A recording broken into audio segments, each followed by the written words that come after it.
Anytime you're handling the lamps or the sleeves, you want to make sure that you're wearing clean, lint-free cotton gloves. You don't want to leave any fingerprints on any of these surfaces. If you happen to touch them with your fingers and leave a fingerprint, or even if you touch them and don't see a fingerprint, clean it off with isopropyl alcohol. Make sure it's dry. Make sure you can't see any residue on there. Any oil residue left from your fingers could cause premature lamp failure.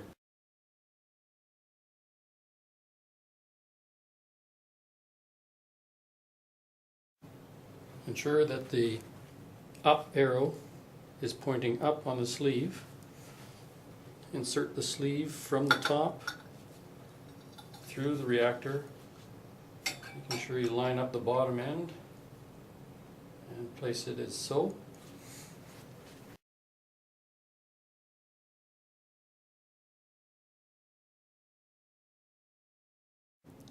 Next, wet the O-ring with water for a little bit of lubrication, and slide the O-ring over the top of the sleeve.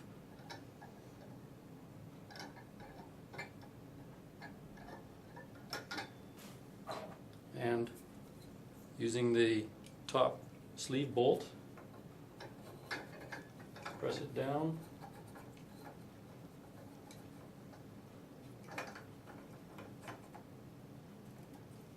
Turn until it locks.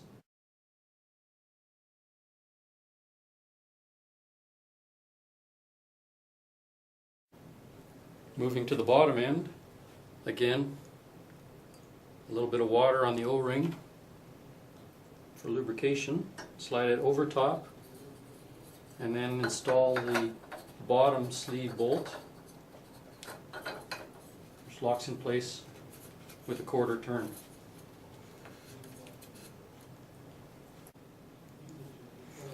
Next, insert and tighten the lower sleeve bolt retaining screw.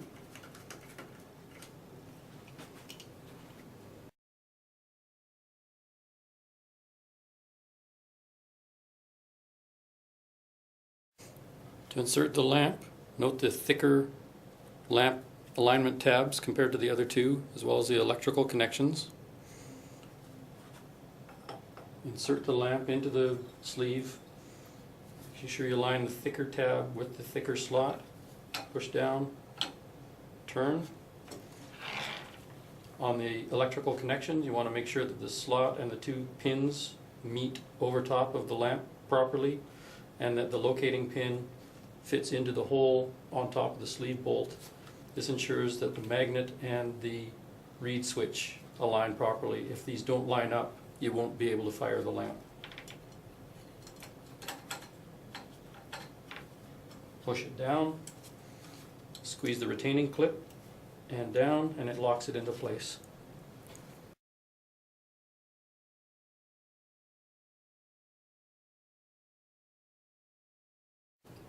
To remove the lamp, pinch and lift the retaining spring, wiggle and pull the electrical connector free, turn the lamp approximately 1/8 of a turn, and pull straight up. Be careful not to handle the glass with anything other than clean gloves.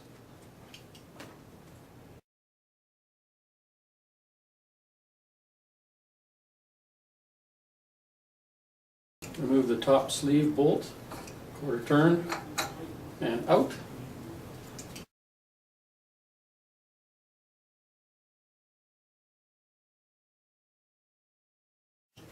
Next, undo and remove the bottom sleeve bolt retaining screw if it was installed.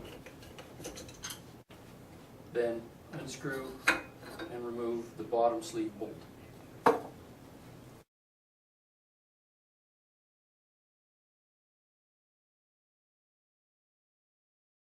To remove the sleeve, insert the sleeve removal tool into the sleeve on the bottom. Put a screwdriver into the slot, press up, that pushes the sleeve out through the top where you can remove it. Again, be careful to handle it only with clean cotton gloves. Pull the O-ring off and replace if you're going to replace it. And you can pull the O-ring out of the bottom of the reactor.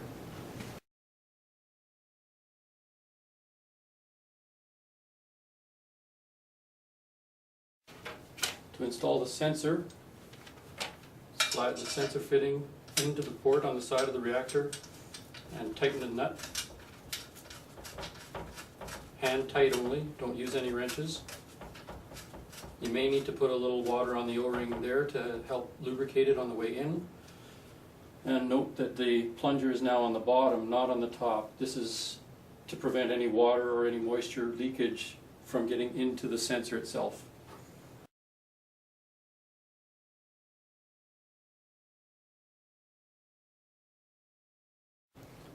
The electrical connections for the controller consist of the 120 volt main supply power, plugs in there. The sensor connection, the sensor cable connects in, the blue connector goes into the blue port. And the fan power supply for the reactor fan plugs in to the purple port, with the purple connector.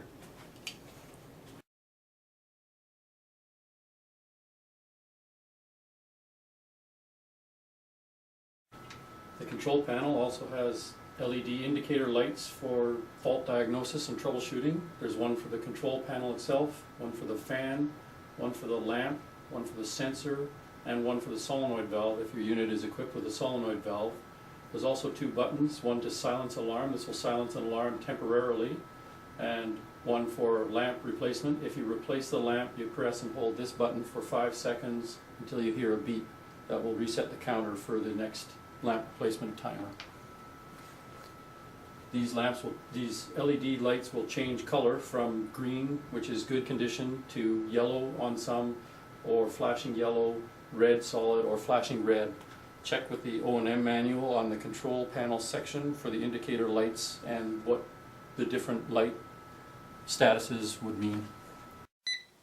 You can silence the alarm temporarily. The fan failure alarm flashing red indicates the reactor fan is faulted. A solid red LED on the lamp LED indicates that the lamp is inactive due to ballast failure or possibly a bad connection, electrical connection, or a lamp failure. Sensor LED flashing red means the sensor is disconnected or not functioning, or the dose is below the minimum. Sensor solid yellow means that the dose is near the minimum and it may be time to clean the lamp sleeves.